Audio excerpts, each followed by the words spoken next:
चलिए बेटा, आज की क्लास में हमें करना है नो कंसिडरेशन नो कॉन्ट्रैक्ट। और इस टॉपिक को स्टार्ट करने से पहले एक बार जल्दी से हम लास्ट क्लास तक को रिकॉल करेंगे। ठीक है, एक बार जल्दी से एकदम वापस आइए बेटा नोट्स में इनिशियली, और आप चैप्टर निकालेंगे कंसिडरेशन। तो बेटा अगर आपको याद हो, हमने आपके साथ नया चैप्टर स्टार्ट करता विच इज कंसिडरेशन, जिसमें मैंने आपको मीनिंग ऑफ कंसिडरेशन करवाया था। उसके बाद मैंने आपको करवाया था रूल्स ऑफ वैलिड कंसिडरेशन। और उसके बाद हम एक कॉन्सेप्ट पे गए थे कि सर अगर कंसिडरेशन नहीं है तो कॉन्ट्रैक्ट भी नहीं है, but there are certain exceptions, there are certain cases जहां पे आप एक वैलिड कॉन्ट्रैक्ट बना सकते हैं इवन विदाउट कंसिडरेशन। ठीक है, तो एक बार रिपीट करते हैं। सबसे पहले कंसिडरेशन का मीनिंग क्या था sir? Section 2 clause D define करता है कंसिडरेशन को।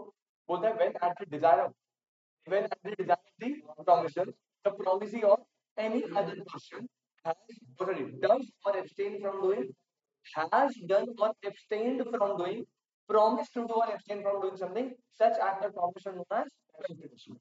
बेटा कंसिडरेशन जो है उसका मतलब होता है क्विड प्रो क्यो, which means something in return. इसके साथ साथ ये प्रॉमिस या परफॉर्मेंस होता है जो पार्टीज एक्सचेंज करती है। ये पास्ट प्रेजेंट फ्यूचर तीनों में हो सकता है। ये partly in cash partly in kind भी हो सकता है, बट फुल्ली इन काइंड नहीं हो सकता। और ये जो है याद रखेंगे, कोई भी ऐसा एग्रीमेंट जो विदाउट कंसिडरेशन होता है वो होता है नूडम पेक्टम विच इज अ कॉन्ट्रैक्ट। तो यहां से बुलाया नो कंसिडरेशन नो कॉन्ट्रैक्ट।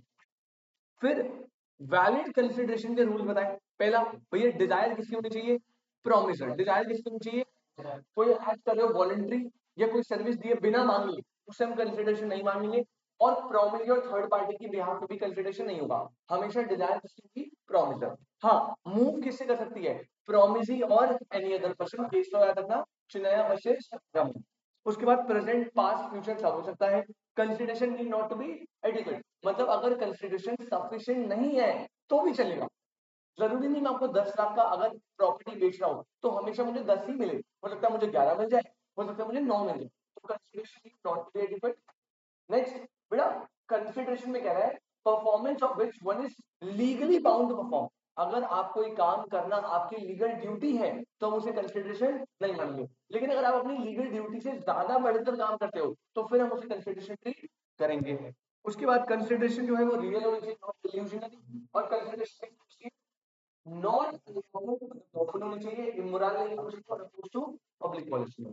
फिर नो कंसिडरेशन नो कॉन्ट्रैक्ट में क्या बोला बेटा? जनरल रूल क्या है? Agreement made without consideration is void. In every valid contract, consideration is very important. A contract may only be enforceable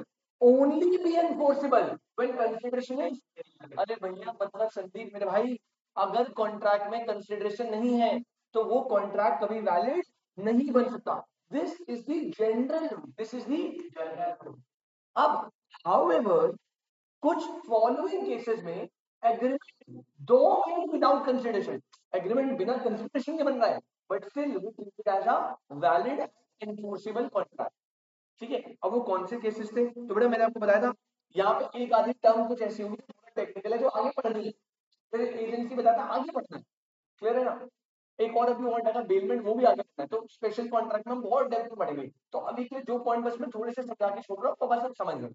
तो 3 केस बताए बेटा। 8 नंबर 6 नंबर का डायरेक्ट क्वेश्चन बनता है कि भैया व्हाट आर द केसेस जहां पे no consideration no contract apply नहीं होता।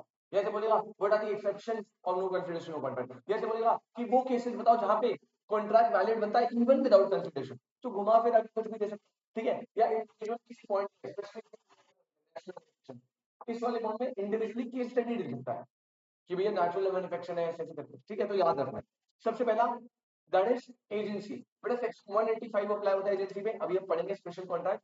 तो यहाँ पे इंडियन कॉन्ट्रैक्ट एक्ट के 185 में बोला है कि भैया आपका जो कॉन्ट्रैक्ट ऑफ एजेंसी है उसको क्रिएट करने के लिए नेसेसरी कंसिडरेशन नहीं है। आई नेसेसरी नहीं है, हो भी सकती है, नहीं भी हो सकती। अगर नहीं भी होगी तब भी एजेंसी का कॉन्ट्रैक्ट बन जाए।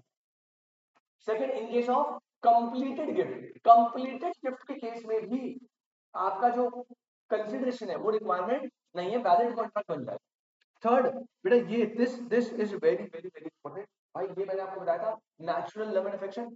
लेकिन इसमें याद है, इसमें इवन विदाउट कंसिडरेशन कॉन्ट्रैक्ट बनता है। 4 कंडीशन फुलफिल होनी चाहिए। पहला, natural love and affection between parties, parties होनी चाहिए नियर रिलेशनशिप। कौन सा रिलेशनशिप? Near relationship.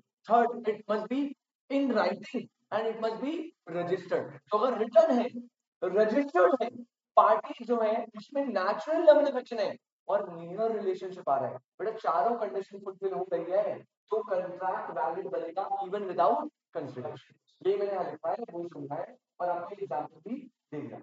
ठीक है, in this example the contract is valid without consideration, क्योंकि हस्बैंड वाइफ है, love and affection natural near relationship है, और वाइफ ने जो सैलरी वाला राइटिंग प्लस रजिस्टर, तो सारी कंडीशन है ना, इतना समझ आता है। Very good. तो अब जो है हम आगे बढ़ते हैं, हमने अपने टॉपिक को कर लिया revise. Consideration, no contract no consideration, इसलिए एक्सेप्शन चल रहे हैं। 3 पॉइंट मैंने लिखवा दिए। अब मैं स्टार्ट करूं बेटा पॉइंट नंबर 4 से। आप हेडिंग डालेंगे point number 4।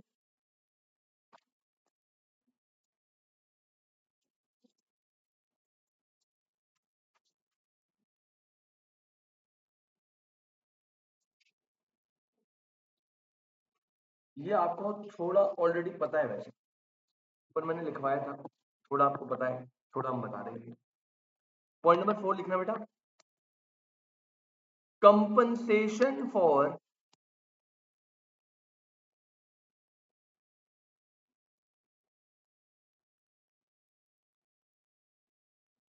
compensation for past voluntary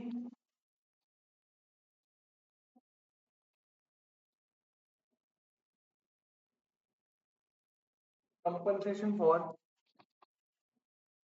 past voluntary services, compensation for past voluntary services। अब ये क्या है, थोड़ा सा आपको समझ आ गया बेटा? आपको याद है मैंने ये पहले भी बताया था, दैट इज वॉलंटरी सर्विसेज। अब याद करो वॉलंटरी सर्विसेज कहाँ पे रहेगी, रूल्स ऑफ वैलिड कंसिडरेशन है ना, उसका पहला पॉइंट था consideration at the desire of the promisor. उसी में अंदर एक्सप्लेनेशन में मैंने सबसे पहला पॉइंट ये लिखवाया था, आप याद रीड करने के बाद, and that done voluntary or service rendered without any request does not constitute a valid।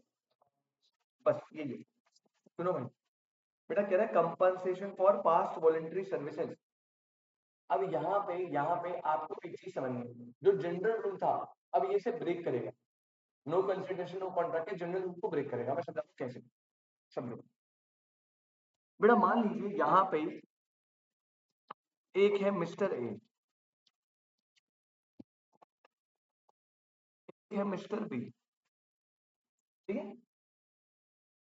बेटा। मिस्टर ए जो है उनके वेयर हाउस में, ये उनका वेयर हाउस है, ये क्या बेटा मिस्टर ए का वेयर हाउस। वेयर हाउस में क्या रखे थे, गुड्स। वेयर हाउस में गुड्स पड़े हैं मिस्टर ए के, और मिस्टर ए अभी अपने घर पे, वेयर हाउस में गुड्स पड़े हैं। अच्छा, मिस्टर बी इनके पड़ोसी है, वेयर हाउस के बगल में इनका भी वेयर हाउस है।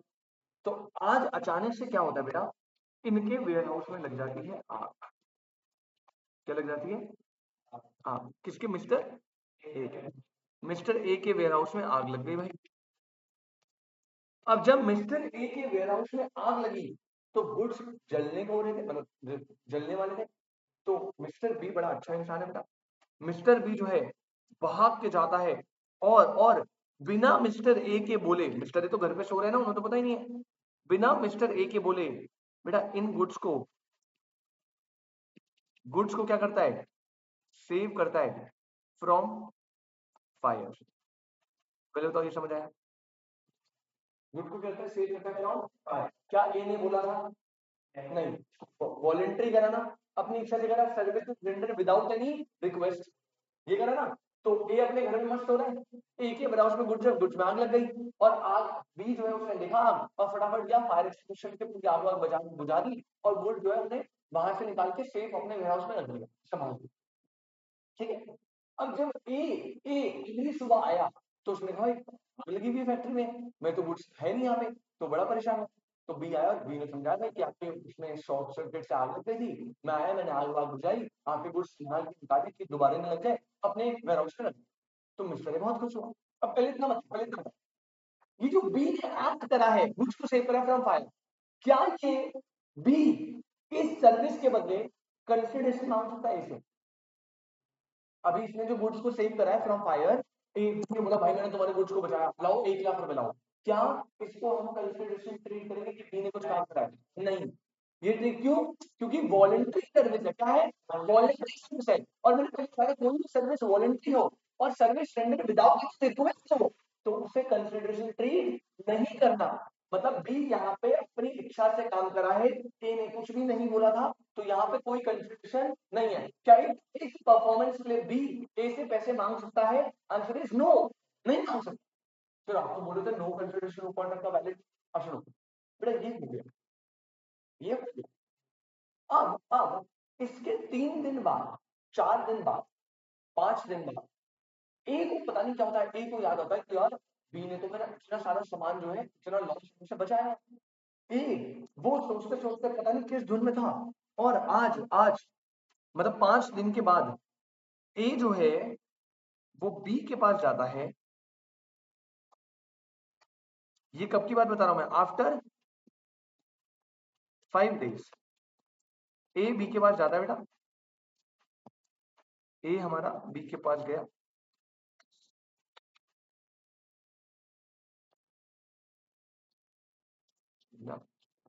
ए बी के पास गया आफ्टर 5 days और बोलता है भाई तूने जो मेरे गुड्स को सेव करा था ना संदीप, जो गुड्स को क्या करा था सेव, उसके लिए भाई मैं तुझे 10 लाख रुपीज दूंगा। कितने रुपए दूंगा? 10 लाख। ये जो गुड सेव करे थे, ये जो वॉलेंट्री सर्विसेज थी, ये कौन सी हो गई? अभी हो गई पास्ट वॉलेंट्री सर्विसेज। भाई 5 दिन बाद तो ये क्या है? पास्ट वॉलेंट्री सर्विसेज, क्योंकि तो पास्ट में दी थी और ये कैसी थी? वॉलेंट्री। समझ आया? अब सुनना ध्यान से। अब आज की बात बता रहा हूं, आज की बात। आज ए बी को कितने रुपए दे रहा है? 10 लाख। आज आज क्या बी ने ए को कुछ दिया? आज उसने तो पास्ट में दिया था, वो भी एक वॉलेंट्री सर्विस जिसे हम कंसिडरेशन ट्रीट नहीं कर रहे। लेकिन क्या होगा सुनो, अगर किसी व्यक्ति ने आपको वॉलेंट्री सर्विसेज दी पास्ट में और आज आपने प्रॉमिस कर दिया कि उस पास्ट वॉलेंट्री सर्विस के बदले बदले कंपनसेशन दूंगा, अब ए और बी के बीच में वैलिड कॉन्ट्रैक्ट बन गया है। और अब ए जो है ना उससे ये 10 लाख रुपीज देने ही देने पड़ेंगे, वो मना नहीं कर सकता। इसे बोलते हैं compensation for past voluntary services. समझ आई मेरी बात? फिर से रिपीट कराओ, फिर से रिपीट कराओ। आज ए ने बी को पैसे देने का वादा किया, क्या आज आज बी ए को कुछ देना बदले में? नहीं, तो ए के लिए तो आज कोई कंसिडरेशन है नहीं, चलो उसने पहले दिया तो था बेटा, पास में दिया, वो भी वॉलेंटरी, इसको हम कंसिडरेशन मानते नहीं है। लेकिन अगर एक पर्सन ने ए नहीं बी को वादा कर दिया है कि वो कंपनसेट करेगा बी की पास वॉलंटरी सर्विस के लिए, तो अगर उसने वादा कर दिया है ना, अब ये कॉन्ट्रैक्ट कैसा बनेगा? वैलिड। और अब अगर ए ने 10 लाख देने से मना करे तो बी क्या इसे एनफोर्सेबल करवा सकता है? यस। वो कोर्ट में चल जाएगा, वो कहेगा भाई मैंने पास वॉलंटरी सर्विस दी थी, मैंने इससे पैसे मांगे नहीं थे, उसने 5 दिन बाद मैंने खुद ही आके मुझे बोला कि 5 लाख रुपए दूंगा। अगर आपने खुद प्रॉमिस कर दिया, अब बेटा कुछ मिल गया। अगर एक कुछ नहीं बोलता, एक चुपचाप खड़ा रहता, कोई पैसे की बात नहीं होती, तो क्या एक की कोई लायबिलिटी बनती? क्योंकि वॉलंटरी सर्विस के लिए तो कुछ पे नहीं करना होता ना, वो तो कंसिडरेशन है नहीं, तो उसके बदले में नहीं दूं। लेकिन अगर आप खुद सामने से प्रॉमिस कर दोगे क्या कंपनसेट करोगे पास वॉलंटरी सर्विस का, फिर हम उसे लीगल कॉन्ट्रैक्ट मानेंगे एंड ये कॉन्ट्रैक्ट बन गया इवन विदाउट कंसिडरेशन। क्योंकि अगर नेट में देखो तो बी ने ए को तो कुछ दिया ही नहीं, क्योंकि आप लोगों से देखो वॉलंटरी था ना, ये मांगा तो नहीं था ना, बस तो ये वॉलंटरी एक्ट है, कंसिडरेशन मांगा नहीं, और ए बी को कंसिडरेशन देता है, तो यहाँ पे तो बी के लिए कंसिडरेशन, ए के लिए तो कोई कंसिडरेशन है ही नहीं, तो यहाँ पे ये कॉन्ट्रैक्ट बना इवन विदाउट कंसिडरेशन। तो याद रखना point number 4, compensation for past voluntary services. बस आप एग्जांपल नोट कर लीजिए बेटा जल्दी से।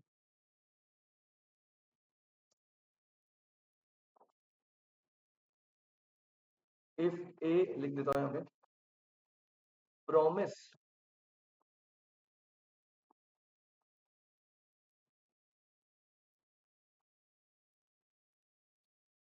To compensate for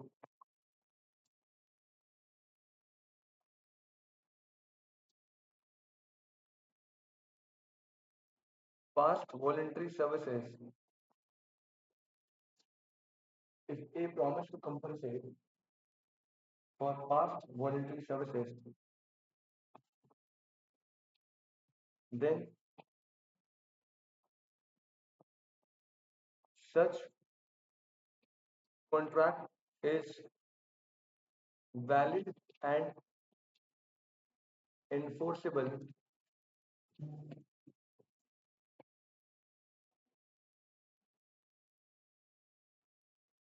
even without consideration.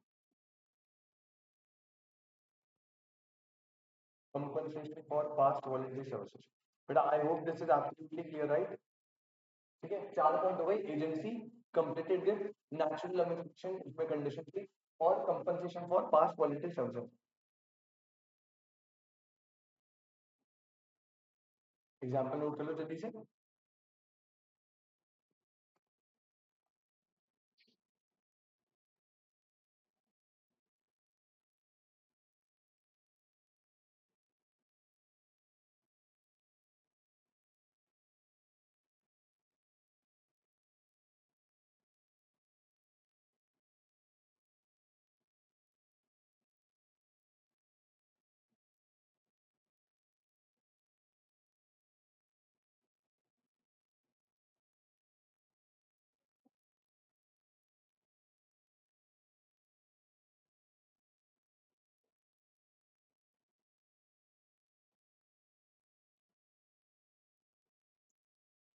कर लिया नोट, करिए जल्दी. ये करने के बाद इसके नीचे हम लिखेंगे इसका explanation obviously.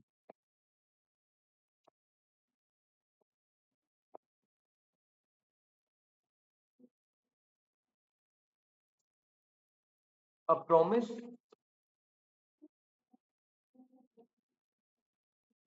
To compensate, comma, wholly or in part, wholly or in part, comma, a person who has already voluntarily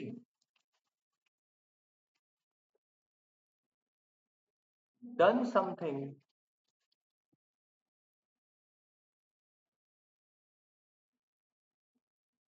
for the promiser, comma,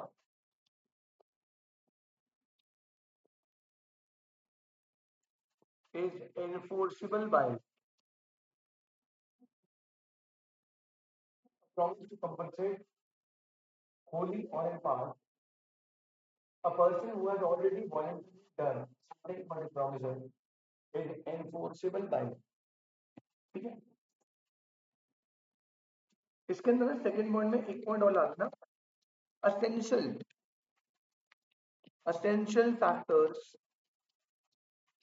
must exist. इस केस में क्या क्या फैक्टर एग्जिस्ट करने चाहिए संदीप, क्या क्या फैक्टर एग्जिस्ट करने चाहिए बेटा, सबसे पहले समझना.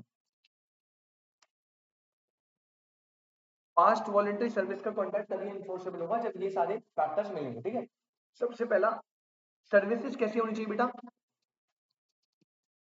Voluntarily services in the past. सबसे पहली चीज है वॉलंटरी सर्विस होनी चाहिए कहां पे, पास्ट में, पहला पॉइंट.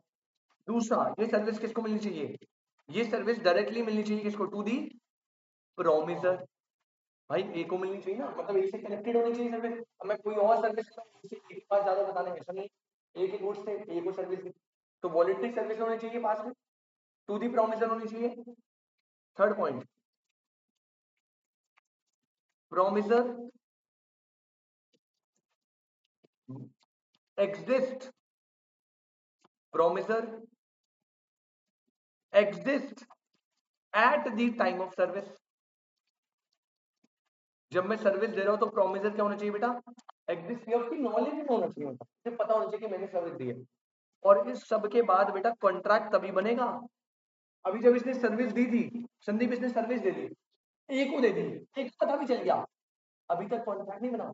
कॉन्ट्रैक्ट तब बनेगा जब ए अपने मुंह से क्या बोलेगा कि मैं जो आपने पास वॉलेंटरी सर्विस दी उसके लिए क्या करूंगा कंपनसेट। जब तक ये खुद नहीं बोला तब तक कुछ कॉन्ट्रैक्ट नहीं बना, क्योंकि तब तक तो वॉलेंटरी सर्विस को कंसिडरेशन मानते नहीं है। तो यहाँ पे सबसे इंपॉर्टेंट पॉइंट जो है वो क्या है, promisor must intended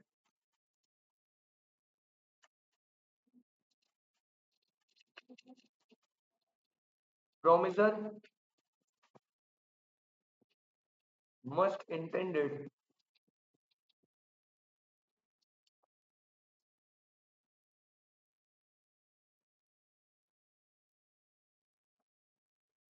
to compensate the promise. Promiser must intended to compensate the promise. पहले बताइए बेटा फोर्थ पॉइंट में किसी को कोई डाउट? यस भाई क्लियर एकदम। चार पॉइंट बता दिए, एजेंसी केस में कंसिडरेशन नहीं चाहिए, दूसरा कंप्लीटेड गिफ्ट के केस में, तीसरा नेचुरल एडमिनिस्ट्रेशन की चार कंडीशन है वो नहीं चाहिए, और चौथा इन case of compensation for past voluntary. अगर हमने किसी को पास्ट में वॉलंटरी सर्विस दी है, अभी वो कॉन्ट्रैक्ट नहीं बना, लेकिन अगर उस बंदे ने सामने से अपना इंटेंशन बता दिया कि वो कंपनसेट करेगा उस सर्विस के लिए, अब ये कॉन्ट्रैक्ट बन गया वैलिड इवन विदाउट कंसिडरेशन। समझ आ गया? चलिए, तो बेटा ये हो गया फोर्थ पॉइंट। इसके बाद अगेन आते हैं बेटा पॉइंट नंबर 5। पॉइंट नंबर 5 पे अब ये वाला पॉइंट मैं पहले बता रहा हूँ, जैसे मैंने आपको बताया ना एजेंसी के अलावा और भी कुछ पॉइंट है जो मैं समझा नहीं पाऊंगा ज्यादा, तो ये बेटा अभी बस मैं जितना काम का है उतना बता रहा हूँ। इसके बाद ये स्पेशल कॉन्ट्रैक्ट में हमें बहुत डेप्थ में पढ़ना है, ठीक है, लेकिन मैं अच्छे से बताऊंगा, समझ में। ऑल्दो ये हमारे सिलेबस में पीछे बहुत अच्छे से आएगा दोबारा, लेकिन अभी जितना आ रहा है हम उतना पढ़ लेते हैं बेटा। जल्दी से हेडिंग डालेंगे पॉइंट नंबर 5, बस गिनती कुछ बचे। पॉइंट नंबर 5 लिखेंगे हेडिंग बेटा कॉन्ट्रैक्ट ऑफ बेलमेंट, या बेलमेंट भी लिख सकते हो, contract of bailment.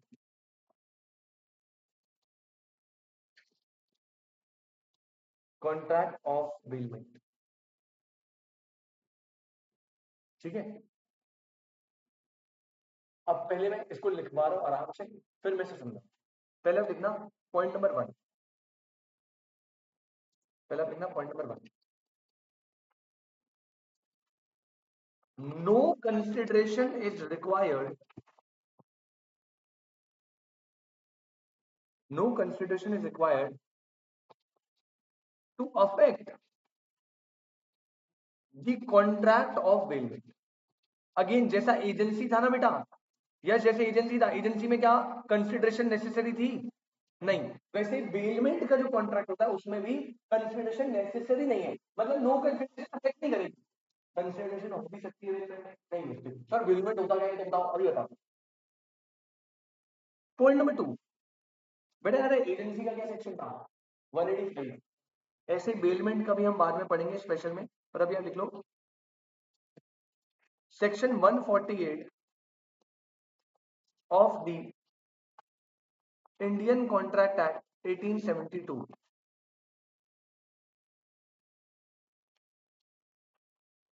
defines bailment as the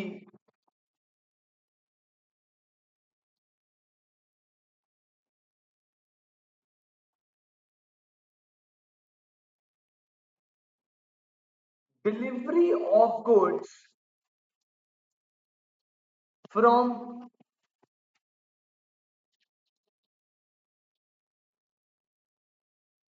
one person to another, from one person to another for some specific purpose, for some specific purpose, full stop, इसी का comma comma sorry comma, this delivery is made upon a contract that post accomplishment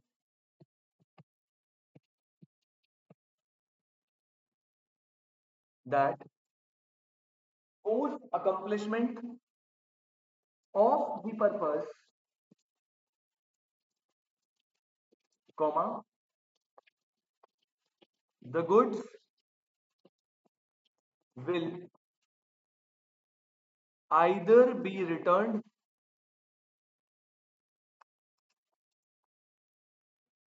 the goods will either be returned or disposed.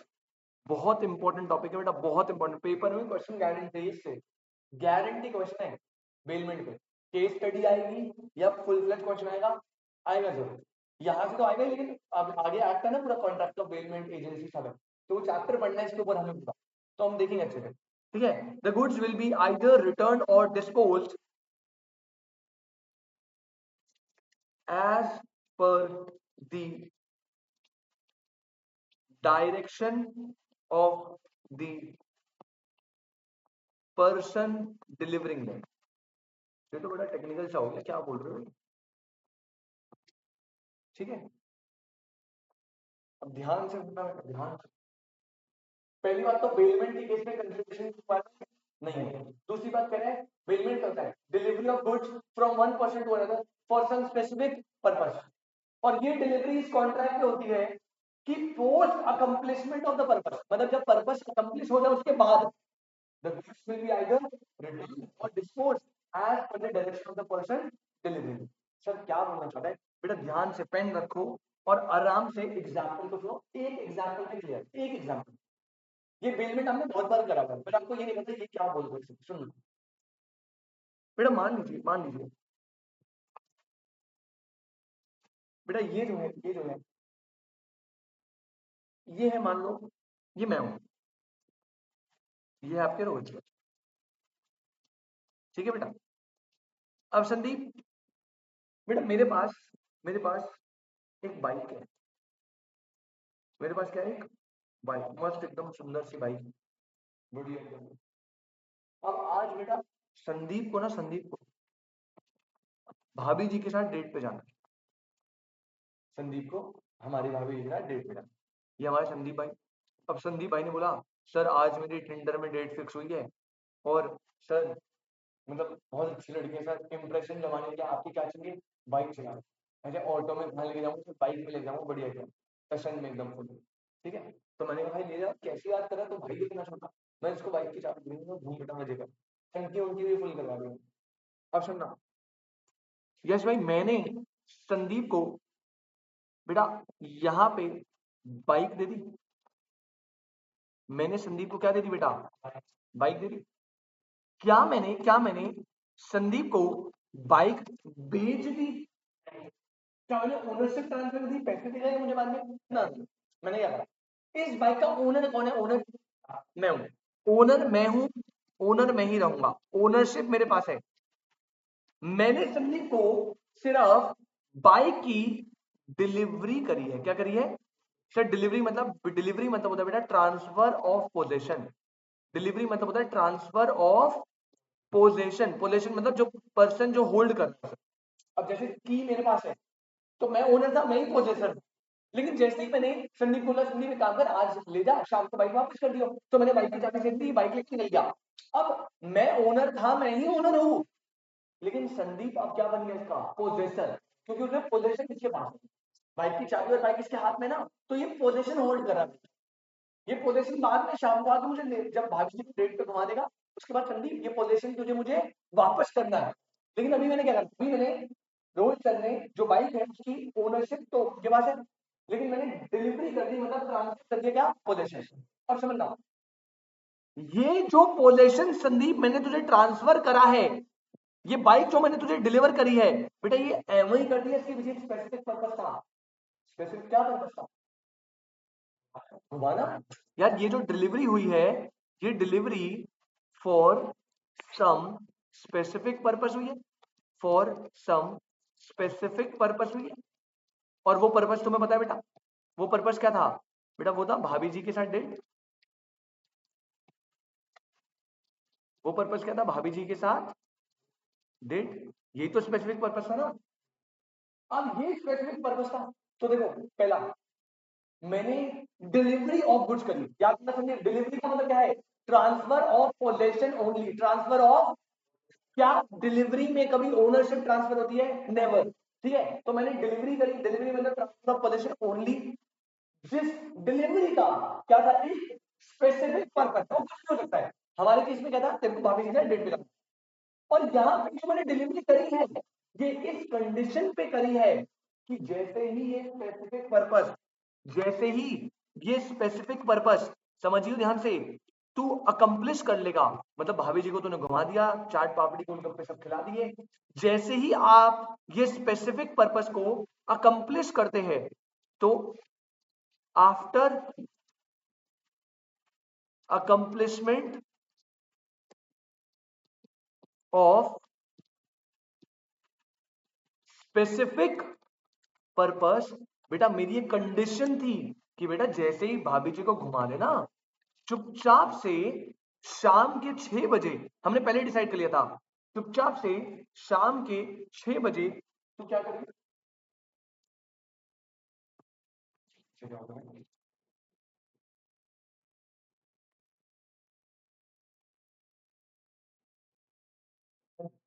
जैसे ही आप अपना specific purpose accomplish कर लीजिए, बेटा same goods, same goods, मतलब same, मतलब अबे मैंने तुझे क्या दी थी, बाइक, गाड़ी मत दे दी मुझे, मैंने तुझे बाइक जो है वो बेटा 2 टायर पे चलती हुई दी थी, इंजन इंजन सब चल रहा था, की रिपोर्ट था, सब कुछ नॉर्मल था, तो जो सेम गुड है, संदीप आई रिपीट बेटा, कौन से गुड, सेम गुड्स आपको क्या क्या करने हैं, रिटर्न करने हैं। ये क्या थी, ये हमारी कंडीशन थी, क्या थी हमारी, बेटा इसे ही बोलते हैं बेलमेंट। क्या बोलते हैं, बेलमेंट मतलब होता है जब आप एक पर्सन दूसरे पर्सन को गुड्स की डिलीवरी करते हैं। पहली बात, बेलमेंट में कभी ओनरशिप ट्रांसफर, सिर्फ क्या ट्रांसफर होता है, पोजेशन, सिर्फ क्या ट्रांसफर होता है, मतलब आप गुड्स बेच लेंगे तब तो वो सेल हो जाएगा। बेलमेंट में there is only delivery of goods, यानी there is only transfer of possession from one person to another for a, मतलब ऐसी नहीं होगी, उसका एक्सपेंशन पर्पस है, और ये कंडीशन होती है बेलमेंट की कि जब वो स्पेसिफिक पर्पस आप अकाउंट करोगे, उसके बाद आपको सेम गुड्स या तो रिटर्न करने हैं, या मेरे और अगर मैं बोलूँ कि इसे बेच दो, डिस्पोज, डिस्पोज मिल रहा है, लेकिन अभी आप डिस्पोज छोड़ो, अभी आप रिटर्न करेंगे, ठीक है, यहाँ पे अकम्प्लिश होने के बाद पर्पस आपको सेम गुड्स क्या करना है, रिटर्न। इसके बहुत, जैसे एक एग्जांपल दे दिया, अगर देखो तुम दोनों, मान लो बेटा यश को लॉ के नोट्स चाहिए, मैंने कहा मेरे नोट्स जो है कॉपी कर दो, संदीप पे काम करना, अपने लॉ की नोट्स की कॉपी दे दे मुझे। अब देखो संदीप ने अपनी लॉ के नोट्स की जो बुक है वो किसको दी, यश को, ओनरशिप दे दिया, possession, possession for some specific purpose कि यश नोट बना ले अपने, और जैसे ही वो पर्पस अकम्प्लिश हुआ, तूने नोट्स बना लिए, फोटो कॉपी ले ली, फोटो ले ली, उसके बाद वो सेम कॉपी जो जो संदीप की थी उसे क्या करने हैं, रिटर्न। तो तुम्हारे बीच में क्या हुआ, कॉन्ट्रैक्ट ऑफ बेलमेंट। बेटा मेरी बाइक जो है ना, मेरी बाइक, मैं बाइक घुमाता रहता हूँ, इस एग्जाम्पल से हटके मैं बाइक घुमाता रहता हूँ, मेरी बाइक या मेरी स्कूटी में थोड़ी सी प्रॉब्लम आने लग गई, मैं गया मैकेनिक के पास, मैंने कहा मैकेनिक भैया ये जरा बाइक स्टार्ट नहीं हो रही, इसको जरा देखने का। तो मैकेनिक वाले भैया ने बोला कि सर ऐसे ऐसे खराब है, ठीक करने में एक दिन लगेगा। अब देखो मैंने भैया को बाइक और चाबी दे दी एक दिन के लिए, क्या बेची है, ओनरशिप दी है, पोजीशन, पोजीशन ओनली पोजीशन क्या, फॉर सम पर्पस क्या है कि वो रिपेयर करेंगे, और जैसे ही वो बाइक रिपेयर करेंगे सेम बाइक मुझे क्या दे देंगे, रिटर्न। ये भी क्या है, कॉन्ट्रैक्ट ऑफ।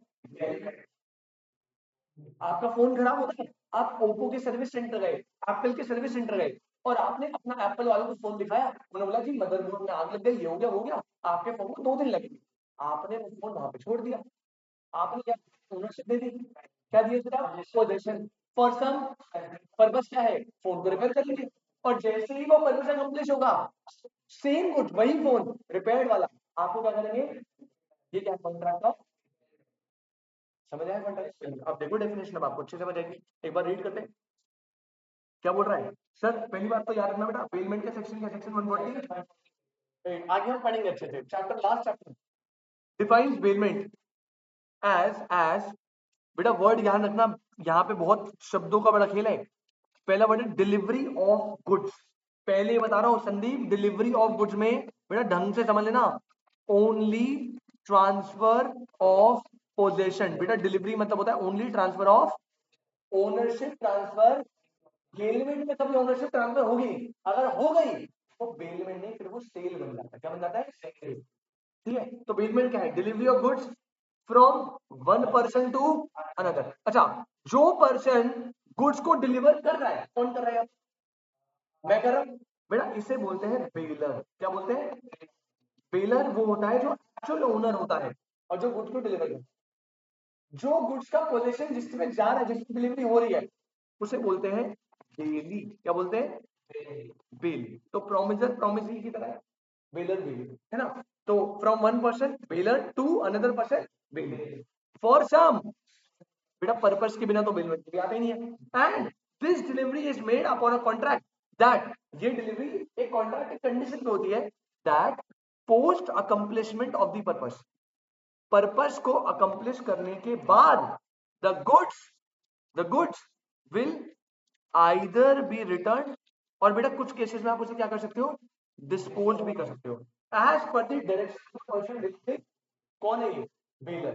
बेलर के डायरेक्शन। अगर बेलर ने बोला ना मुझे सेम रिटर्न चाहिए तो रिटर्न, या फिर बेलर ने इसका क्या करता हूँ बेटा, मैं मेरे पास एक गाड़ी, अब आप इसमें Spini cars 24 true value companies नहीं है जो गाड़ी के आप ब्रोकर होते हैं, सेल परचेज करवाते हैं सेकंड हैंड गाड़ी। तो मैं गया स्पिनी के पास, मैंने बोला स्पिनी ये मेरी कार है, 5 साल पुरानी है, ये है, इसको ना इसको बिकवानी है। तो कहा ठीक है, हमारे वेयर हाउस में खड़ी कर दो, लोग डेमो लेने आते हैं ना, तो मैंने उनको गाड़ी की चाबी दे दी, गाड़ी खड़ी कर दी। अब ये क्या हुआ? ये हुआ ट्रांसफर ऑफ पोजीशन। गाड़ी नहीं बेचेगी, उन्हें बस दी है फॉर सम स्पेसिफिक पर्पस। क्या पर्पस है? कि भाई जब इसका बायर आए उसे बेच देता हूं। जैसे बायर आए बेच दी, तो आपने आपने रिटर्न नहीं करना, आपको क्या करना है? डिस्पोज। तो ये भी पेमेंट, तो रिटर्न भी हो सकता है, डिस्पोज भी हो सकता है, जनरली दिस रिटर्न। ठीक है, तो ये बेटा बेलमेंट समझ आया। और सर आप बोलते हो बेलमेंट के साथ कंसिडरेशन कहां से? आगे हम पढ़ेंगे बेलमेंट दो टाइप की होती है। कितने टाइप की? दो। बेलमेंट होती है, एक होती है ग्रेटिट्यूअस, एक होती है नॉन ग्रेटिट्यूअस। जैसे जैसे संदीप ने यश को नोट्स दिए, कोई बुक दी, बेटा संदीप तू क्या अपने दोस्त से पैसे मांगेगा इससे? नहीं मांगेगा। ये होती है ग्रैटिट्यूड, जो आप ग्रैटिट्यूड में करते हो, टू बी थैंकफुल कि यार तू मेरा दोस्त है, कैसी बात कर रहा है, ये नोट से जा। जो ग्रैटिट्यूड होती है उसमें कंसिडरेशन की रिक्वायरमेंट नहीं है। एक होती है नॉन ग्रैटिट्यूड, जैसे ओप्पो वाला सर्विस सेंटर। जैसे जब मैं बाइक लेके मैकेनिक पे गया था, जब मैं उसे बेलमेंट करूंगा तो वो क्या, वो मेरी बाइक ठीक कर रहा है, बदले में क्या अपने चार्जेस लेगा? लेगा। तो नॉन ग्रैटिट्यूड वो बेलमेंट होती है जिसकी कंसिडरेशन होती है। तो जब यहाँ पे नो कंसिडरेशन नो कॉन्ट्रैक्ट का एक्सेप्शन आ रहा है ना, तो आपकी बुक में लिखा तो कहीं मत है, लेकिन आप समझ लेना ये कौन सी पेमेंट? ग्रैटिट्यूड में उल्टा है। ग्रैटिट्यूड होती है विदाउट कंसिडरेशन, जो ग्रैटिट्यूड में होती है थैंकफुल होते हुए कि यार तू मेरा दोस्त है, ले ले। नॉन ग्रैटिट्यूड होती है विद कंसिडरेशन, उल्टा होगा, कंफ्यूज मत होना, ठीक है? तो यहाँ पे ऑल्दो आप पॉइंट भी लिखोगे बेलमेंट ही, लेकिन मुझे और आपको अब पता है बेटा यहाँ पे स्पेसिफिकली कौन सी बेलमेंट की बात कर रहा है। ये बात कर रहा है ग्रैटिट्यूड बेलमेंट, जो आप दोस्ती यारी में करते हो। जैसे मैंने इसको बाइक दी, मैंने पैसे थोड़ी लिए इससे, लेकिन यही बाइक अगर ये किसी बाइक रेंटल से लेता तो वो भी बेलमेंट होता, लेकिन कौन सा वाला? Non gratitude. तो बेलमेंट याद रखेंगे बेटा, बेलमेंट के लिए कंसिडरेशन नहीं चाहिए होती, लेकिन मैंने आपको नॉलेज के लिए बता दिया। आप तो पेपर में बस बेलमेंट ही लिख देना, हो जाएगा काम। लेकिन आपकी नॉलेज के लिए मैंने बता दिया ये बेलमेंट कौन सी वाली है, ग्रैटिट्यूअस बेलमेंट।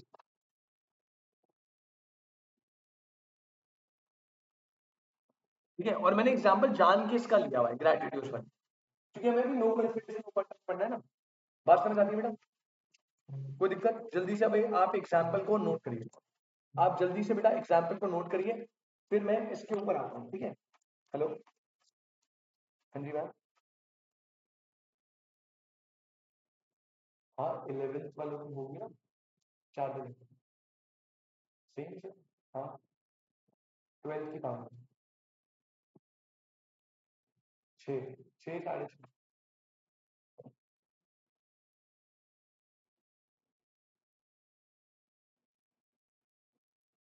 भाई आई होप दिस इज क्लियर।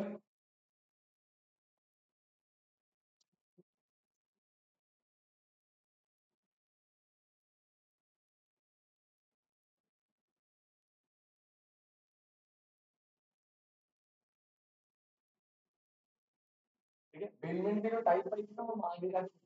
अभी बस मैंने बता दिया ग्रेटिट्यूड होती है, नॉन ग्रेटिट्यूड। ग्रेटिट्यूड होती है जो विदाउट कंसिडरेशन होती है, नॉन ग्रेटिट्यूड जो विद कंसिडरेशन। ठीक है, और अभी हम यहाँ पे नो कंसिडरेशन कॉन्ट्रैक्ट में ग्रेटिट्यूड की बात करें।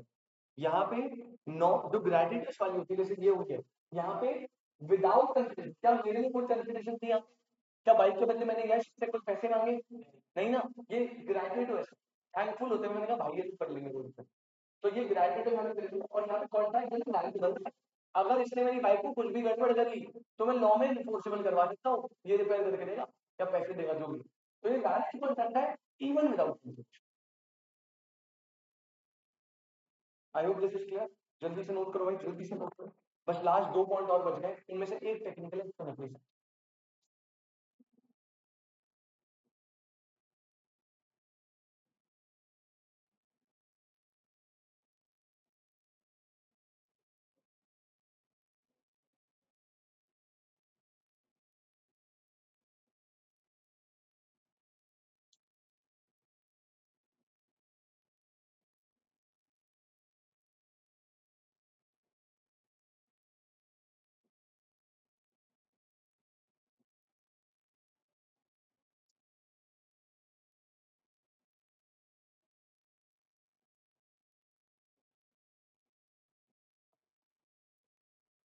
डन, चलो 5 हो गए ना।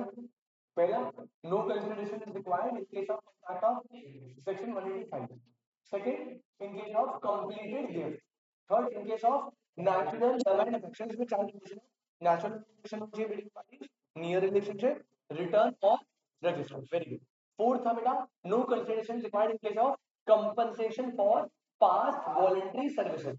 कि अगर आपने पास्ट में वॉलंटरी सर्विस दी है to the promisor, promisor exist कर टाइम में और उसने प्रॉमिस कर दिया टू कंपनसेट, तब कॉन्ट्रैक्ट वैलिड है। और फिफ्थ, इन केस ऑफ, और बेलमेंट की कौन सी वाली?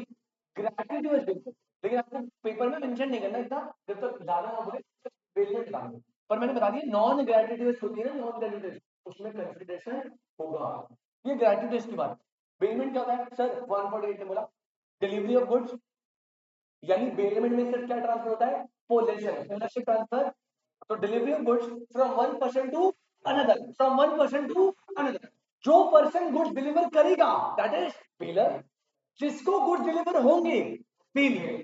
तो delivery of goods from one person to another, from bailor to bailee, एक स्पेसिफिक पर्पस के लिए, और इस कंडीशन पे कि after accomplishment of that specific purpose the same goods must be return और dispose as per the direction of the bailor. समझ आई बेटा? दो टाइप की होती है, gratuitous without consideration, non gratuitous with consideration. और यहाँ पे जो हम पढ़ रहे हैं वो है gratuitous. I hope this is absolutely clear. बस 2 पॉइंट बचे बेटा अभी। एक तो नकली सा पॉइंट है, ये सुन लो फटाफट से। 6 पॉइंट डालो चैरिटी। 6 पॉइंट डालो क्या? और यश ये बहुत सिंपल सी बात बोलता है, बहुत सिंपल सी बात कहता है बेटा सुन, अगर आपने किसी चैरिटी पर्पस के लिए पैसे देने का प्रॉमिस कर दिया, चैरिटी समझते हो ना, डोनेशन। अगर मैंने किसी चैरिटी पर्पस के लिए 5 लाख रुपए डोनेट करने का वादा कर दिया, बाद में मैं मुकर नहीं सकता। जैसे मैं तेज बन रहा हूँ, मैंने हवाबाजी में तो बोल दिया 5 लाख रुपए दूंगा गरीब जो अंधे बच्चे हैं उनकी पढ़ाई के लिए, गरीब बच्चों के खाने के लिए, चैरिटी में। जब मैं घर वापस आया तो मैं अब मना कर रहा हूँ, और मैंने पता क्या बोला कि देखो चैरिटी दूंगा, मैं 5 लाख दूंगा, मुझे क्या मिलेगा? ऐसा बोल सकता हूँ ना मैं कि बदले में तो मुझे कंसिडरेशन ही नहीं मिल रहा कुछ। तो ये बिना कंसिडरेशन के कॉन्ट्रैक्ट क्या होता है? इनवैलिड फॉल्ट होता है ना। ऐसा बोल दिया।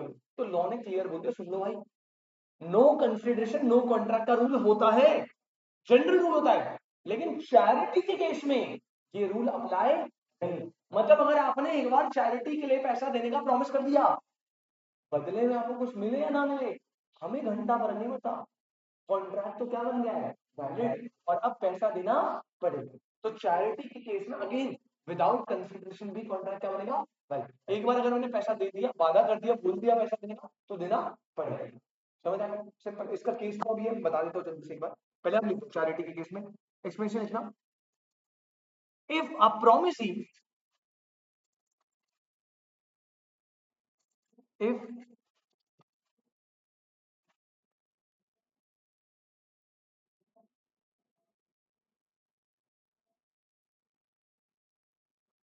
a promisee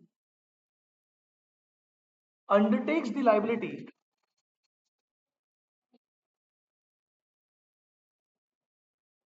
undertakes the liability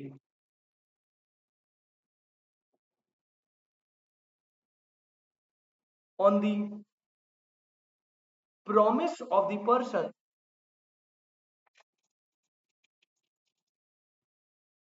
on the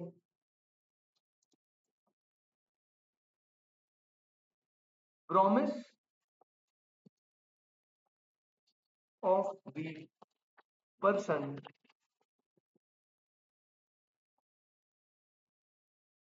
to contribute to charity, comma, then the contract shall be valid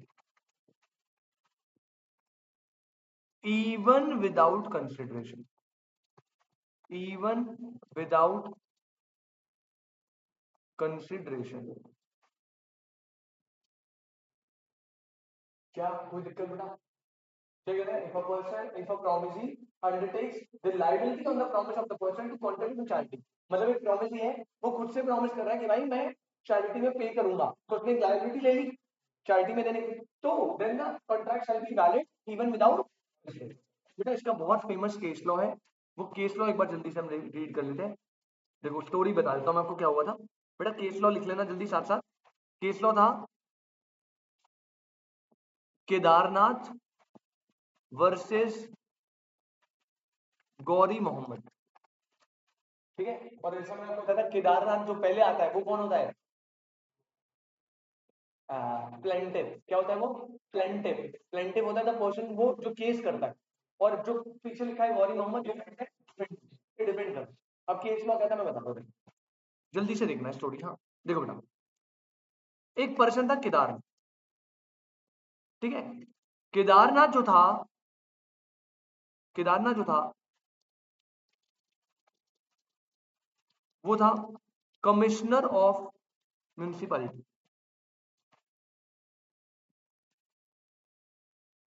जैसे हमारे दिल्ली में था ना एमसीडी एनडीएमसी वगैरह, तो वहाँ एक टाउन था, टाउन की अपनी म्यूनिसिपैलिटी थी जो था, और वहाँ का वो कमिश्नर जो हेड होता है ना कमिश्नर म्यूनिसिपैलिटी का, तो केदारनाथ वो पर्सन था. अब केदारनाथ ने आज डिसाइड करा कि यार मतलब ये कमिश्नर है तो ये एमसीडी के बिहाफ पे डिसीजन मेकिंग का, तो जो म्यूनिसिपैलिटी है उसके बिहाफ पे इसने डिसीजन लिया कि यार हमें अपने टाउन में, इसने प्लान करा कि हम अपने टाउन में एक टाउन हॉल बनाएंगे. क्या बनाएंगे? Town hall. टाउन हॉल समझते हो ना बेटा? टाउन में टाउन हॉल मतलब एक जैसे होता है ना बारात घर टाइप, है ना, जिसमें फंक्शन हो सकते हैं, छोटी छोटी पार्टीज, बर्थडे पार्टीज, सेलिब्रेशन हो सकती है. तो एक टाउन में एक टाउन हॉल बनाएंगे जहां पे हम सेलिब्रेशन कर सकते हैं मल्टीपल चीजें. तो एक होना चाहिए ऐसी जगह. तो इसमें प्लान करा कि टाउन हॉल बनाएंगे, और टाउन हॉल बनाने के लिए अब वैल्यूज मैं अपनी तरफ से लूंगा, लेट करूंगा. इसने देखा कि अगर हमें टाउन हॉल का कंस्ट्रक्शन करना है, तो कंस्ट्रक्शन करने के लिए लेट्स एज्यूम हमें 2 लाख रुपीज लगे. एक्चुअल फिगर ये नहीं है, एक्चुअल फिगर कुछ और थी, मैं अपनी तरफ से लेता हूँ. ठीक है, तो 2 लाख रुपीज का कंस्ट्रक्शन है टाउन. अब बेटा टाउन हॉल तो टाउन का है, तो उसके लिए सब लोगों को कॉन्ट्रीब्यूशन करना पड़ेगा. तो केदारनाथ ने बोला देखो हम म्यूनिसिपल तो बना ही देगा, लेकिन आप अपनी श्रद्धा से अपने टाउन हॉल के लिए आप जो है चैरिटी भी कर सकते. तो अगर आप डोनेशन दोगे तो वो पैसा आपके टाउन हॉल में लगेगा, आपका ही बेनिफिट है, अच्छा बना पाएंगे आप, और बजट बनेगा. तो ये जो कंस्ट्रक्शन है 2 लाख का, इसमें उन्होंने चैरिटी पर्पज के लिए बता दिया कि भाई जो बंदा चैरिटी करना चाहता है वो सब्सक्राइब कर दो. मतलब पहले पहले एक लिस्ट बनती है ना कि कितना लोग कितने करेंगे, वो लिस्ट प्रिपेयर होगी, फिर उन्हें एक बजट में लगी कि अच्छा हमारे पास 2 लाख रुपए है, तो फिर वो बिल्डर को 2 लाख रुपए कॉन्ट्रैक्ट दिया. तो पहले अभी कॉन्ट्रैक्ट नहीं दिया, पहले वो एक लिस्ट बना रहे हैं जिसमें वो सबसे पूछ रहे हैं कि आप कितना कितना पैसा दोगे, प्रॉमिस करें सब लोग. तो ये 2 लाख का जो कॉन्ट्रीब्यूशन है ना संदीप, इसके लिए बहुत सारे लोग आए. तो सबसे पहले मान ले पहला आया सब्सक्राइबर 1. ये कौन है? सब्सक्राइबर 1. इसने बोला लेट्स अज्यूम मैं भाई 20,000 रुपए दूंगा. कितने रुपए? 20,000 रुपए मेरी तरफ से चैरिटी के लिए कॉन्ट्रीब्यूट टाउन हॉल बनाने के लिए. फिर आया सब्सक्राइबर 2. इसने प्रॉमिस करा कि मैं जो है 15,000 रुपए दूंगा. ऐसे सो ऑन करके एक और आया सब्सक्राइबर 3. इसने बोला मैं भी 15,000 रुपए दे दूंगा. ऐसे करते करते सब्सक्रिप्शन चलता. और एक पर्सन और आया जिसका नाम था बेटा क्या? जिसका नाम था गौरी मोहम्मद. जिसका नाम था गौरी मोहम्मद, और इसने भी एक सर्टेन सम ऑफ मनी क्या कर दिया, प्रॉमिस टू पे एज चैरिटी, प्रॉमिस टू पे एज, इसने बोला भैया मेरा भी कंट्रीब्यूशन है, लेट चलिए मेरी तरफ से ले लो 20,000 रुपए, ठीक है, वैल्यूज अपनी तरफ से ले लो। पहले तो इतना समझ आया। केदारनाथ एक अपना कमिश्नर ऑफ म्युनिसिपैलिटी था, आज ही आएगी कमिश्नर ऑफ म्युनिसिपैलिटी, इसने प्लान करा टाउन हॉल कंस्ट्रक्ट करेंगे, कंस्ट्रक्शन की कॉस्ट कितनी थी, इसके लिए इसने बोला कि यार हम जो है चैरिटी रिसीव करेंगे, तो इसने सबको बोला जो जो जिसका कॉन्ट्रिब्यूशन हो बताओ, पहले बताओ कितना आप दे पाओगे, उस हिसाब से हम कंस्ट्रक्शन करेंगे। तो लोग आए, किसी बोला 20, किसी बोला 15, किसी बोला 15, ऐसे एक और बंदा आया, उसने लिस्ट में अपना नाम लिखवा दिया, सब्सक्राइब करवा दिया कि मैं 20,000 रुपए कंस्ट्रक्शन ऑफ टाउन हॉल में दूंगा। अब जब ये पूरा का पूरा प्रॉमिस हो गया, तो इनको लगा यार 2 लाख तो हो गए। तो केदारनाथ क्या करता है, केदारनाथ जो है इस डेटा के बेसिस पे, ये वाले डेटा के बेसिस पे 2 लाख रुपए तो इकट्ठा हो गए। संदीप ये चला जाता है बेटा किसके पास, बिल्डर के पास, किसके पास, और बिल्डर के पास जाके ये कॉन्ट्रैक्ट कर बना देता है, किसका contract, construction of town hall का। ये बिल्डर के पास जाता है और बना देता है कॉन्ट्रैक्ट किसका, कंस्ट्रक्शन ऑफ टाउन हॉल। ये भाई टाउन हॉल बनाना है, 2 लाख की पेमेंट है, ऐसे ऐसे होगा, कंस्ट्रक्शन ऑफ टाउन हॉल। पहले बताओ ये बात समझ आती है। अब ये सब कहानी होने के बाद, ये कॉन्ट्रैक्ट बनने के बाद, जब सब हो जाता है, गौरी मोहम्मद जो है ना, ये बंदा, ये ये बोलता है कि भैया मुझे मेरा नाम रिमूव करवाना है, रिमूव हिज नेम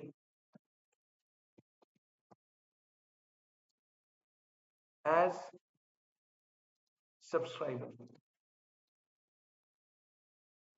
ये कहता है मुझे इस टाउन हॉल के लिए कंट्रीब्यूट नहीं करना, अब नहीं करना। और ये ग्राउंड पे बोलता है कि मैंने तो पढ़ा है नो कंसिडरेशन नो कॉन्ट्रैक्ट, मैंने तुम्हें प्रॉमिस करा कि कर देगा, तुम मुझे क्या दे रहे हो बदले में, तुम तो मुझे कुछ दे नहीं रहे, तो मेरे लिए तो यहाँ पे कोई कंसिडरेशन नहीं है, और अगर कोई कंसिडरेशन नहीं है तो ये जो प्रॉमिस करता है इसमें कॉन्ट्रैक्ट भी नहीं बनेगा। समझ गए आपको बात। अब यहाँ पे इसने इस ग्राउंड को बोल दिया। अब केदारनाथ नहीं रहेगा, भाई पागल है क्या, तेरे चक्कर में मैंने बिल्डर से कॉन्ट्रैक्ट बना दिया। अब केदारनाथ चला गया कोर्ट में, उसने सूट फाइल कर दिया, तो केदारनाथ हो गया प्लेंटिफ। अब केदारनाथ जो है प्लेंटिफ जो है, उसने यही समझा कि भाई ऐसे ऐसे हमने चार्टर के पूछा था, इसने पहले हाँ बोला तो कॉन्ट्रैक्ट बना लिया, इस ग्राउंड पे मैंने बिल्डर से कॉन्ट्रैक्ट बना लिया। अब कह रहा है कि भैया नो कंसिडरेशन नो कॉन्ट्रैक्ट, तो मेरे लिए तो कोई कंसिडरेशन नहीं, मेरा कोई कॉन्ट्रैक्ट नहीं, मैं तो बाहर जा रहा हूँ। तो क्लियरली कोर्ट ने क्या बोला, सुन लो रे, अगर एक पर्सन अपनी लाइबिलिटी ले लेता है चैरिटी के केस में, सिर्फ किसके केस में, चैरिटी के केस में, तो वो कॉन्ट्रैक्ट वैलिड होगा इवन विदाउट, मतलब उसके लिए आपको कुछ कंसिडरेशन की रिक्वायरमेंट नहीं है भाई, अब ये वैलिड है, अब ये वैलिड है, आपको देने ही पड़ेंगे, भले आपने इसमें कुछ हो या ना हो, या तो प्रॉमिस मत करो, चैरिटी के केस में प्रॉमिस कर दिया तो कॉन्ट्रैक्ट क्या बनेगा, valid even without. I hope this is clear. समझ आ गया। पहला कौन सा था, इन कॉन्ट्रैक्ट ऑफ एजेंसी, सेकंड कौन सा था, कंप्लीटेड गिफ्ट, थर्ड कौन सा था, नेचुरल लर्नर एक्शन, फोर्थ कौन सा था, compensation for past voluntary services, fifth कौन सा था, पेमेंट, पेमेंट में स्पेसिफिकली ग्रेट्युटी वाज पेमेंट, वो विदाउट कंसिडरेशन होगी, और सिक्स्थ पॉइंट मैंने बताया चैरिटी गिफ्ट। क्लियर है बेटा, पेपर में बहुत मतलब गारंटी क्वेश्चन बनता है, no consideration no contract exception, जल्दी से नोट कर लो, लास्ट पॉइंट करते हैं फटाफट बेटा, लग गई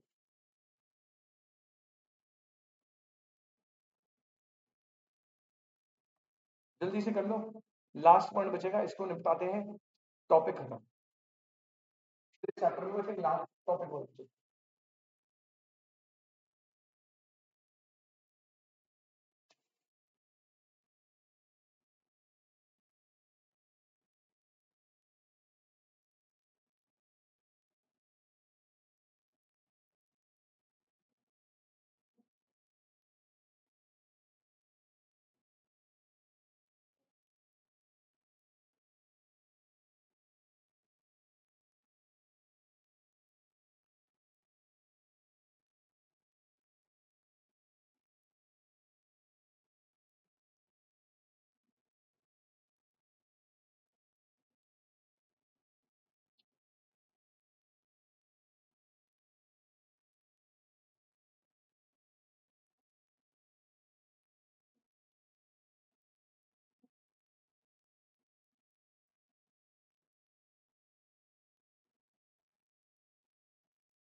बोल रहा है कंसिडरेशन खत्म हो जाएगा। अभी आज कोशिश करेंगे थोड़ा हो जाए, नहीं हो तो अगली क्लास पक्का खत्म हो जाएगा, प्रिलिमिनरी बच रहा है बस।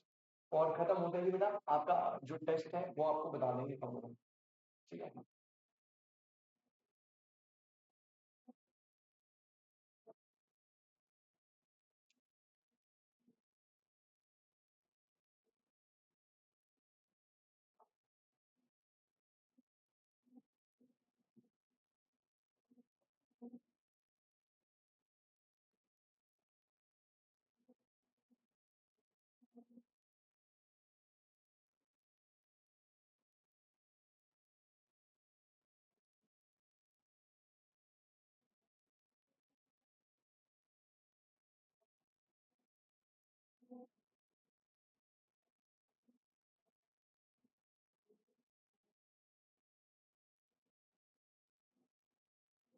अब जो लास्ट पॉइंट है ना, ये हमने पढ़ा था कहीं पे, कहीं पे तो पढ़ा था, मुझे भी याद नहीं आ रहा।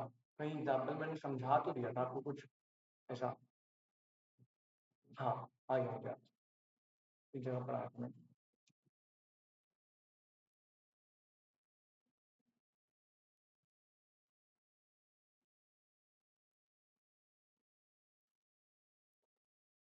ठीक है, स्टार्ट करें बेटा। लास्ट पॉइंट आ जाओ, नो कंसिडरेशन नो कॉन्ट्रैक्ट का exception. Last point, point number 7 है, वो है promise to pay. Point number 7 लिखो, पॉइंट नंबर 7 लिखो, promise to pay.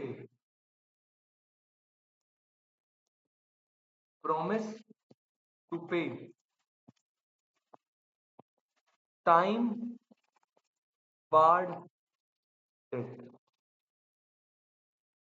Promise to pay time barred debt. Promise to pay time barred debt. बेटा याद है आपको टाइम बार्ड डेट? कुछ कुछ याद होगा आपको, राइट?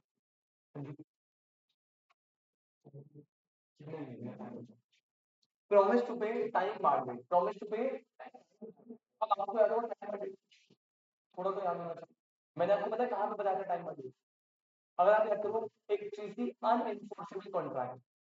टाइप्स में निकाल, टाइप्स निकालना एक बार, बिल्कुल चैप्टर 1 एकदम स्टार्टिंग में मैंने आपको टाइप्स बताए थे। असेंशियल के बाद नोट्स में निकाल, असेंशियल के बाद मैंने आपको बताया टाइप्स ऑफ कॉन्ट्रैक्ट, और इसमें था on the basis of validity unenforceable contract. Types में, टाइप्स ऑफ कॉन्ट्रैक्ट में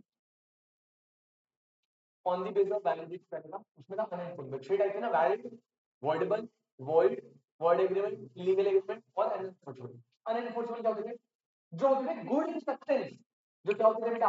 इन substance, but because of some technical difference, that is action society, time barred by limitation act, one or more party cannot sue upon it, है ना?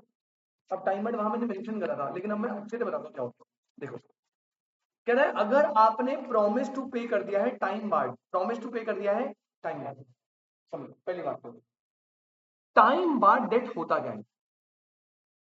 Time barred date होता क्या है बेटे? Time barred date का ना जो पूरा कॉन्सेप्ट है, ये ना साइड में ऐसे लिखना जैसे मैं लिख रहा हूं। ये दिया है लिमिटेशन एक्ट ने। किसने दिया है बेटा? लिमिटेशन एक्ट ने। एक एक्ट है जिसका नाम है लिमिटेशन एक्ट। तो जो टाइम बार डेट है उसका कॉन्सेप्ट दिया लिमिटेशन एक्ट में। सर ये लिमिटेशन एक्ट क्या करता है? बेटा ये क्या करता है, ये set a time limit for a particular action. अभी मैं लिमिटेशन एक्ट की बात कर रहा हूँ संदीप। लिमिटेशन एक्ट बेटा एक्शन लेने की टाइम लिमिट को सेट करता है। जैसे फॉर एग्जाम्पल मान लो बेटा एक रॉबरी हुई, अब रॉबरी हुई आज, तू आज रिपोर्ट लिखवाने जा रहा है, तो क्या तू रिपोर्ट लिखवा सकता है? हाँ ऑब्वियसली, आज रॉबरी हुई आज चलेगा, रॉबरी हुई आज, तू एक महीने बाद रिपोर्ट लिखवाने जा रहा है, जा सकता है? क्यों? रॉबरी तो हुई, रॉबरी हो गई भाई, मैं बाहर था, मैं एक महीने, मुझे मुझे जब नॉलेज हो उसके बाद एक महीने बाद आ रॉबरी हुई आज, एक साल बाद रिपोर्ट देना होगा।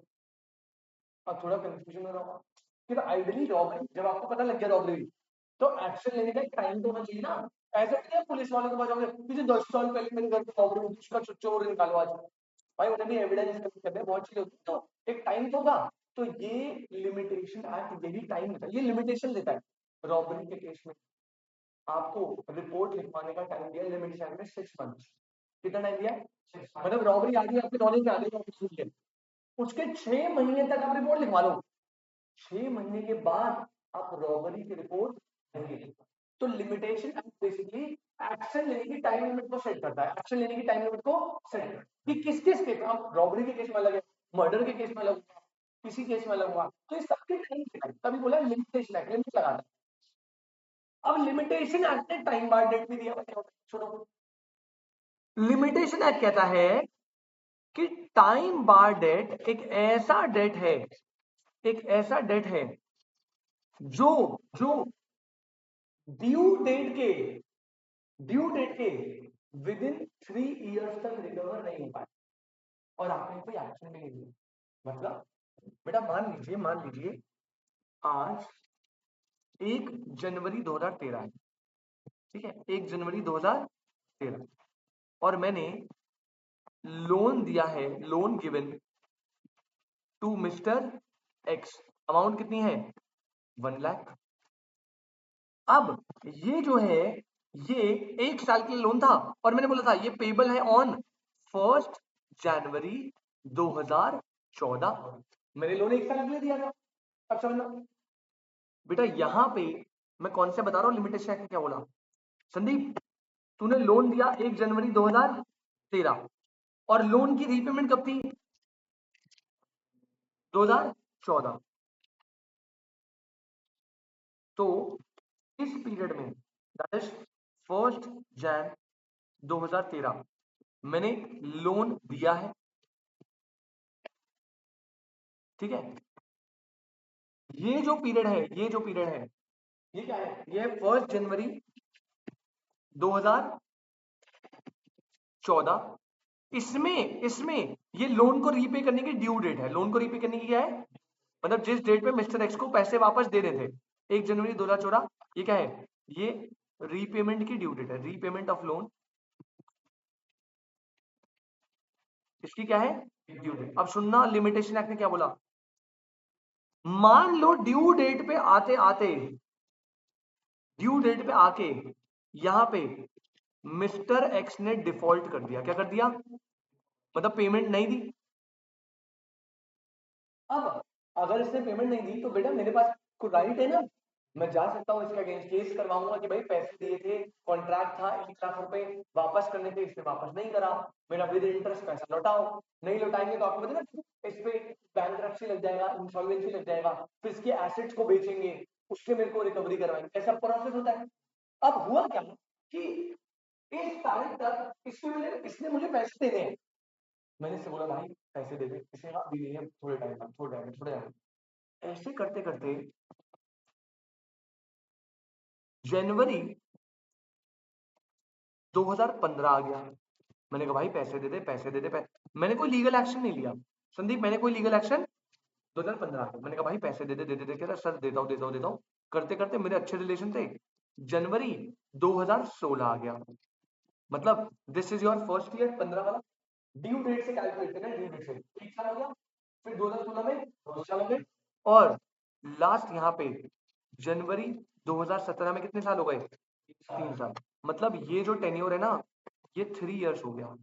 सुनना, अगर कोई डेट ड्यू डेट पे डिफॉल्ट होता है और ड्यू डेट से within 3 years, due date से विद इन 3 इयर्स वो इनरिकवरेबल रहता है, आप उसे रिकवर नहीं कर पा रहे, नहीं रिकवर करा, नहीं कोई लीगल एक्शन लिया। देखो मैंने लीगल एक्शन लिया, कोर्ट में केस चल रहा है, कब नहीं, तब तो एक्शन ले लिया ना मैंने, वो केस चलता रहे, मैंने ना ही रिकवर करा ना ही कोई लीगल एक्शन लिया। तो आफ्टर 3 ईयर, अब ये जो डेट है ना, इस टाइम के बाद ये debt will become time barred debt. क्या बन जाएगा बेटा? Time barred debt. और ये किसने बोला है? By limitation act. क्या बोला? बाय लिमिटेशन एक्ट ने बोला है कि अगर अगर कोई भी डेट ड्यू डेट के विद इन 3 इयर्स तक इनरिकवरेबल रहता है and no action is made, तो that debt will become time barred debt. अब ये क्या होता है बेटा? बेटा टाइम बार्ड डेट का मतलब है अब आप रिकवरी का राइट खो चुके हो, अब आप रिकवरी का राइट खो चुके हो, ठीक है। और पहले बता ये ना मूवेबल गुड्स के केस में, जब मूवेबल प्रॉपर्टी का ट्रेड होगा, तो ये इमूवेबल टाइम बाय डेट का टाइम थोड़ा ज्यादा होता है। आपको इतना इतना लेंदी नहीं जाना, वो लिमिटेशन एक्ट आपने पढ़ना ही नहीं अभी कभी तो, लेकिन वैसे अलग अलग केस, गुड्स के केस में अलग अलग होता है। मैं नॉर्मल सर्कमस्टांस बता रहा हूँ, नॉर्मल सर्कमस्टांस में ड्यू डेट के within 3 years, due date के विद इन 3 इयर्स। सर ये मैं थोड़ी बेटा केस स्टडी आएगी, और केस स्टडी में ऐसी आएंगे डेली बेस, फिर आपको ना ईयर कैलकुलेट करने पड़ेंगे, और वो बोलेगा अब मजे ले सकता है, केस वन दे देगा, केस वन में उसने ना इस पीरियड में एक्शन ले लिया, तो क्या वो एक्शन ले सकता है? यस ले सकता है, हमें टाइम मत लेना, उसने इस पीरियड में एक्शन ले लिया, ले सकता है। लेकिन 1 जनवरी 2017 के बाद एक्शन, अब वो बन गया टाइम वार्ड, और टाइम वार्ड बनने के बाद अब वो रिकवरेबल नहीं है। समझ आया? टाइम वार्ड डेट क्या होता है? जो अपने ड्यू डेट से विदिन 3 इयर्स तक रिकवरेबल और कोई भी लीगल एक्शन नहीं। आई होप दिस इज क्लियर। ये टाइम वार्ड डेट किसने क्या है? लिमिटेशन है। पहले मतलब टाइम वार्ड समझ आया, लेकिन अब सुनो आगे। पहले एक बात बताओ, क्या 1 जनवरी 2017 के बाद मिस्टर एक्स ने मुझे कुछ पैसे देने? 1 जनवरी के बाद मिस्टर एक्स क्या मुझे पैसे वापस करेगा? इसकी कोई लीगल ऑब्लिगेशन है? कोर्ट मानेगा मैंने उसे पैसे दिए, कोर्ट कहेगा हम तो अज्यूम करेंगे तूने ना पैसे दिए, वो तुझे पैसे देगा। दिए होते तो भाई 3 साल में आ जाता, तू आया नहीं, हम तो अज्यूम करेंगे तूने पैसे नहीं दिए, फिर तो हो गया मामला। क्या हो गया?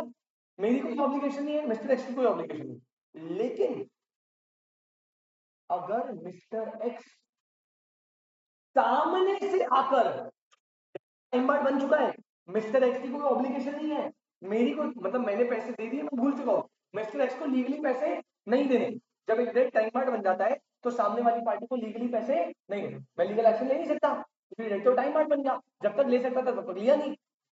लेकिन अगर मिस्टर एक्स सामने से प्रॉमिस टू पे कर दे टाइम बार्ड, अगर मिस्टर एक्स सामने से प्रॉमिस कर दे कि भैया मैं तेरा डेट दे दूंगा, टेंशन मत ले, तो बेटा उस केस में अब ये कॉन्ट्रैक्ट क्या बन गया?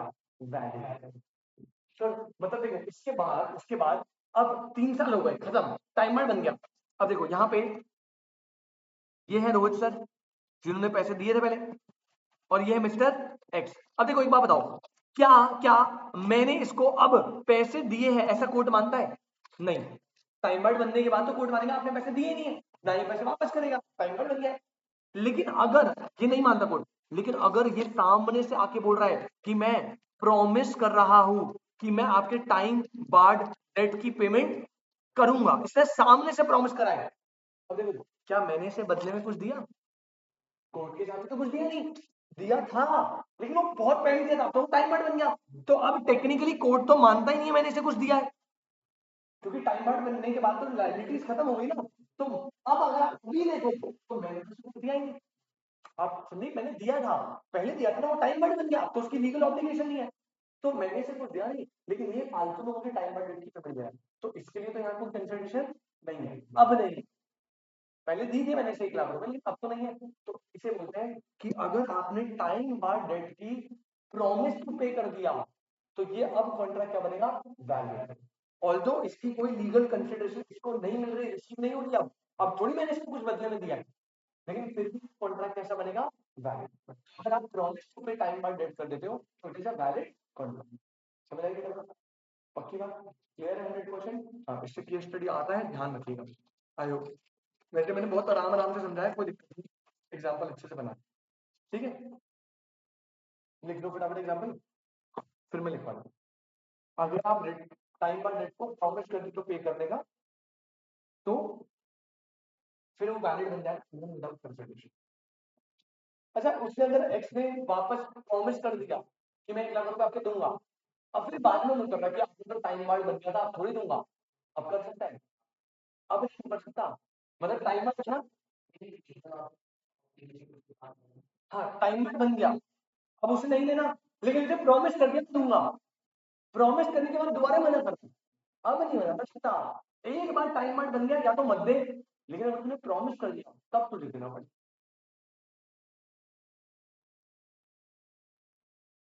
जल्दी जल्दी लिख लो भाई।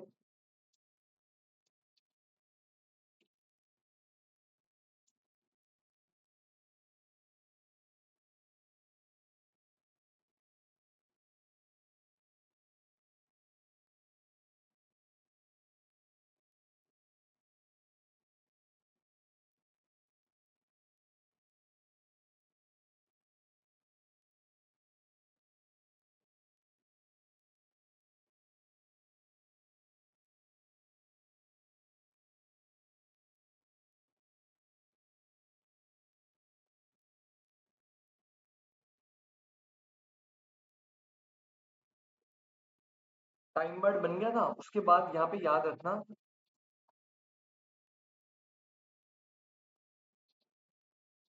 But if mister x promise to pay the debt even after it becomes time barred.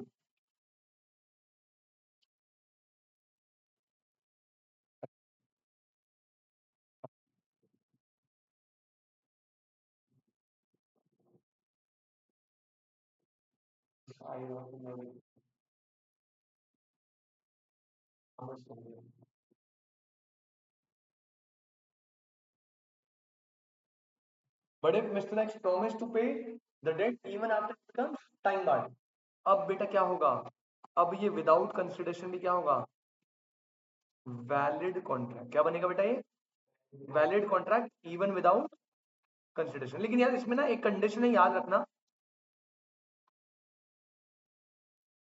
इसमें एक बहुत बढ़िया सी कंडीशन है, और वो कंडीशन क्या है यश, वो कंडीशन ये है कि बेटा मिस्टर एक्स जब प्रॉमिस करेगा ना, तो इस प्रॉमिस को आप ना पहली बात तो राइटिंग में लोगे प्लस साइन लोगे।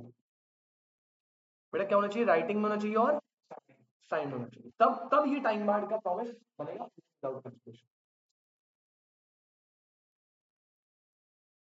संदीप भाई को दिक्कत, 7 पॉइंट बताए, no consideration no contract restriction, बहुत बहुत इंपॉर्टेंट टॉपिक है, सुपर डुपर इंपॉर्टेंट। ये भी और जो अगली क्लास होगा वो, ठीक है। तो कंसिडरेशन का अगली क्लास हम लास्ट क्लास रखेंगे, उसमें टॉपिक खत्म कराएंगे, प्रिविटी ऑफ कॉन्ट्रैक्ट करके टॉपिक बहुत सिंपल है। चलो पहले इसको लिखवा दूं मैं, ये लिख लिया आपने, हाँ अब इसको लिख लो। पॉइंट नंबर 1 इसमें लिखना, where a promise, where a promise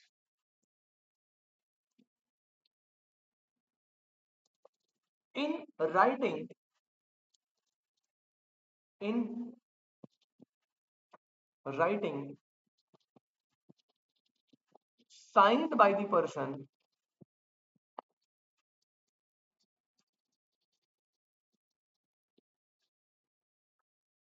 making it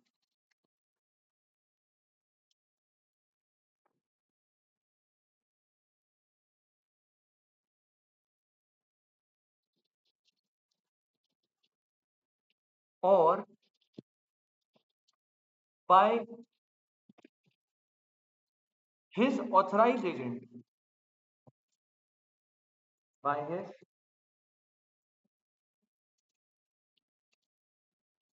authorized agent, comma, is made to pay a debt barred by limitation act, barred by limitation act,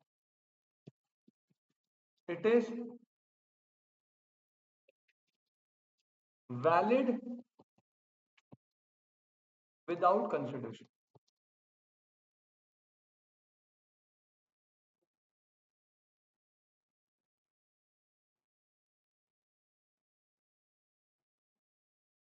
ठीक है, पहले तो इतना समझ आया। अब इसमें केस स्टडी में थोड़े मजे ले सकते हैं, तो टाइम का नियम दे देगा, तो आपको पहले टाइम पर आइडेंटिफाई करना आना चाहिए, 3 इयर्स डिफॉल्ट अकाउंट करना, ठीक है। दूसरी चीज क्या कर सकता है, मान लो इसने ना मिस्टर एक्स ने प्रॉमिस करा, प्रॉमिस राइटिंग में था, साइन था, ये तो कंपलसरी है, लेकिन इसने बोला 50,000 दूंगा, तो अब आप कितना रिकवर कर सकते हो, 80, क्योंकि 1 लाख तो गया ना, वो तो टाइम पार्ट है, वो तो है नहीं रिसीवेबल। अब ये नया प्रॉमिस 80 का है, तो फिर आप भले ही डेट 1 लाख का टाइम पार्ट बनने के बाद जितना प्रॉमिस नया करेगा उतना रिकवर करो, तो अब 80 रिकवर कर, ठीक है। पॉइंट नंबर 2 में लिख लेना, टाइम पार्ट की डेफिनेशन में लिख लो, a debt is to be said, देखो a debt is said to be, a debt is said to be time barred if it is not recovered within 3 years from, ये याद रखना बेटा, from date of default, from date of default, and important चीज, no action has been taken. A debt is said to be time barred if it is not recovered within 3 years, मतलब 3 years तक recover नहीं हुआ from the date of default and no action has been taken.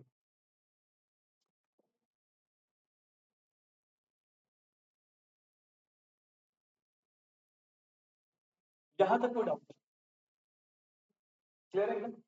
100% आपकी बात। तो ये बेटा हमने आज करा अपना no consideration no contract. I hope आपको अच्छे से समझ आया। एक एक पॉइंट मैंने अच्छे से एग्जाम्पल देके समझाया है, लिखवा भी कंटेंट दिया। आई होप क्लियर है। 7 पॉइंट्स है। जनरल रूल क्या है? Yes, no consideration no contract, but there are 7 cases जहां पे एक वैलिड कॉन्ट्रैक्ट बनता है even without consideration, even without consideration. और वो 7 केसेस क्या है? पॉइंट नंबर 1 क्या है बेटा? Point number 1 is contract of agency, second is what, third is what, natural action, चार कंडीशन है ना। Fourth is compensation for past voluntary services, fifth is what, bailment, और बेलमेंट स्पेसिफिकली कौन सा? ग्रेट्यूटी, कौन सा वाला? ग्रेट्यूटी, ठीक है, उसमें याद रखना। और बेलमेंट की डेफिनेशन सुपर इंपॉर्टेंट है। जब हम यूज करते हैं from one person to another, delivery मतलब transfer of possession only, bailment में ओनरशिप ट्रांसफर, तो delivery of goods from one person to another for some specific purpose, इस कंडीशन पे कि आफ्टर कंप्लीशन ऑफ पर्पस आपको same goods क्या करने हैं?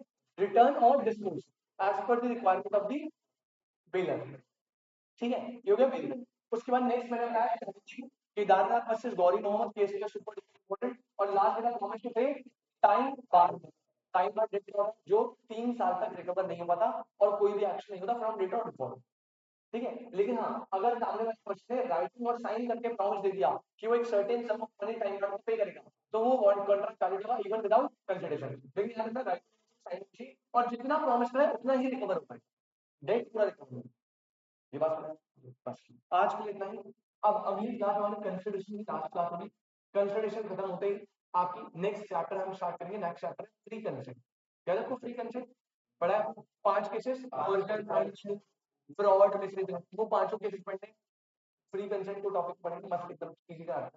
चलो, तो आपका अगली क्लास मिलते हैं। अगली क्लास पहले कंसिडरेशन करेंगे और टेस्ट से ना अभी तक कंसिडरेशन सेक्शन 25 तक सारा जितना भी पढ़ा, जिसमें इंट्रोडक्शन वाला पार्ट आएगा, एसेंशियल एलिमेंट वाला पार्ट आएगा, टाइप्स ऑफ कॉन्ट्रैक्ट्स आएंगे, offer, acceptance, revocation and communication of offer and acceptance, consideration, no consideration, privity, सारे टॉपिक जो अभी तक तीन तीन चैप्टर में, ठीक है। अच्छे से प्रिपेयर है ना। अगली क्लास में बता दूंगा, टाइम दूंगा मैं, पढ़ना स्टार्ट करूंगा।